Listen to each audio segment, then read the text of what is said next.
बेईमानों के अंत का काउंटडाउन। कहने को नहीं कह रहा हूं दोस्तों, बड़े जिगर के साथ लड़ाई को छेड़ा। 8 नवंबर के पहले 100 रुपये को कोई पूछता था। 8 नवंबर के बाद हिंदुस्तान में भी बड़ों की नहीं छोटों की ताकत बढ़ गई है दोस्तों। ठीक करो। अब बचने की संभावना बची नहीं है। सही रास्ते पर आ जाइए। 5 दिन बाद ईमानदार राज। 50 दिन के बाद ईमानदार लोगों की तकलीफ कम होना शुरू हो जाएगा और बेईमान लोगों की तकलीफ बढ़ना शुरू हो जाएगा। नए साल पर होगा नया हिंदुस्तान। 8 नवंबर के बाद हिंदुस्तान में भी बड़ों की नहीं छोटों की ताकत बढ़ गई है दोस्तों। सही रास्ते पर आ जाइए और अगर नहीं आए तो मैं कम से कम सोने वाला नहीं हूं। नोटबंदी से खत्म होंगे बेईमान। अगर बैंक में डाल दो सब काला सफेद हो जाएगा। नोट तो काले की सफेद नहीं हुई, चेहरा काला हो गया। चेहरा काला हो गया। काले सफेद का खेल करने वालों का दी एंड। अब बचने की संभावना बची नहीं है। करोड़ों का कैश पकड़ा जा चुका है। काले कुबेरों के चेहरे देश के सामने हैं और जो अभी भी 30 दिसंबर तक यानी 5 दिनों में ब्लैक एंड व्हाइट के खेल का मौका ढूंढ रहे हैं, उनके लिए पीएम मोदी का खास संदेश है।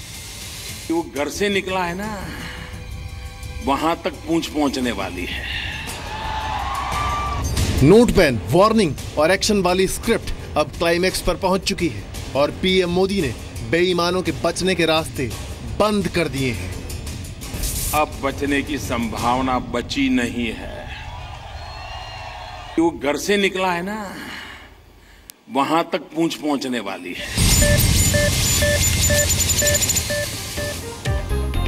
प्रधानमंत्री नरेंद्र मोदी ने कहा है कि नोट बैन की आड़ में काले धन को सफेद करने वाले बख्शे नहीं जाएंगे। पीएम मोदी ने कहा कि 30 दिसंबर के बाद बेईमानों की तकलीफ बढ़ने वाली है। पुणे में मेट्रो परियोजना के शिलान्यास के मौके पर प्रधानमंत्री नरेंद्र मोदी ने ब्लैक एंड व्हाइट का खेल करने वालों को कड़ा संदेश दिया और कहा कि अब बचने की कोई गुंजाइश नहीं बची।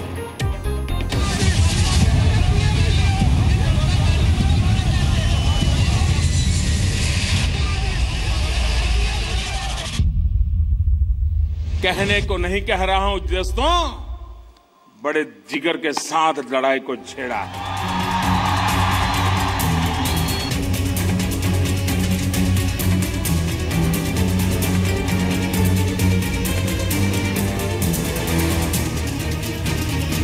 आज से 47 दिन पहले 8 नवंबर को जब प्रधानमंत्री ने नोट बैन का ऐलान किया था तो काले कुबेरों और भ्रष्टाचारियों की जड़ें हिल गई थी।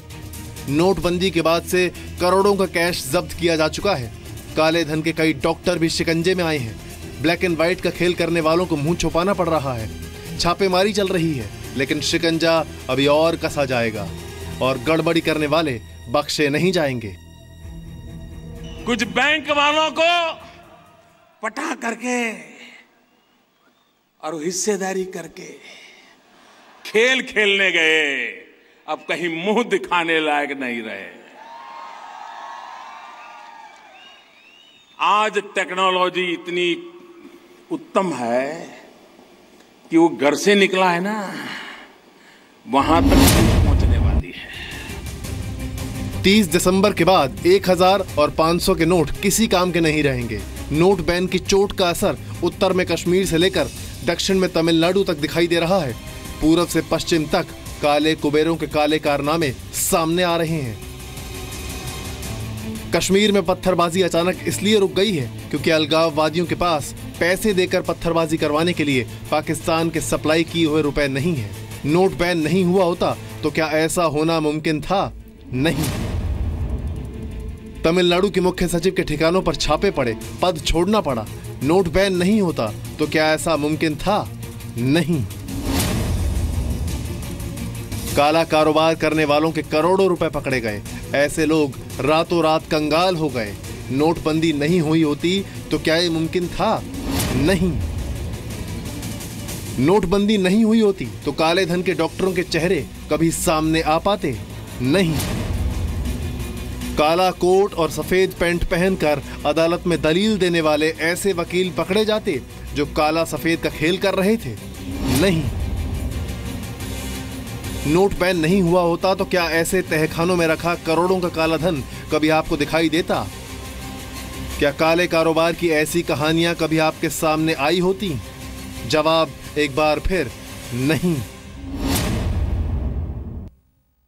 उनको लगा बैंक में डाल दो, सब काला सफेद हो जाएगा।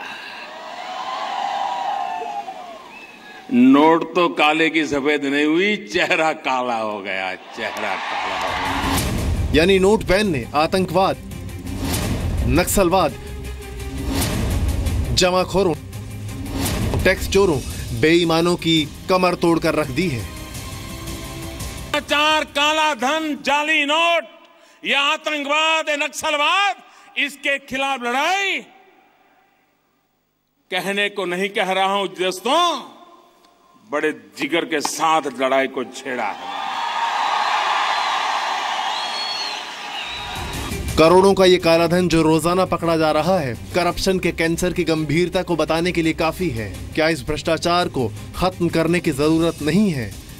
जाहिर है जवाब हां में है।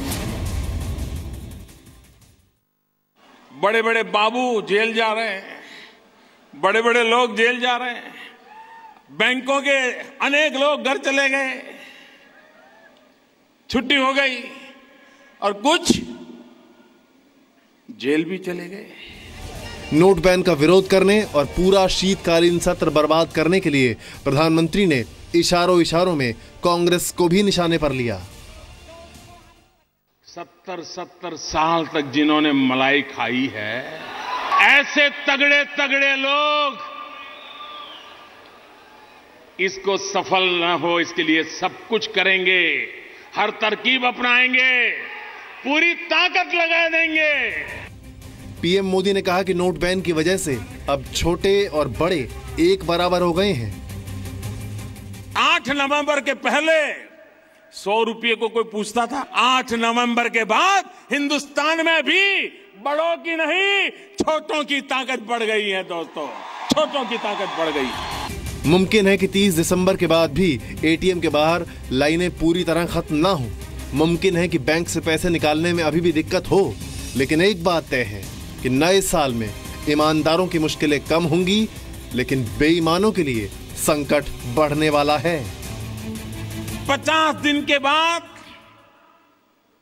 ईमानदार लोगों की तकलीफ कम होना शुरू हो जाएगा और बेईमान लोगों की तकलीफ बढ़ना शुरू हो जाएगा।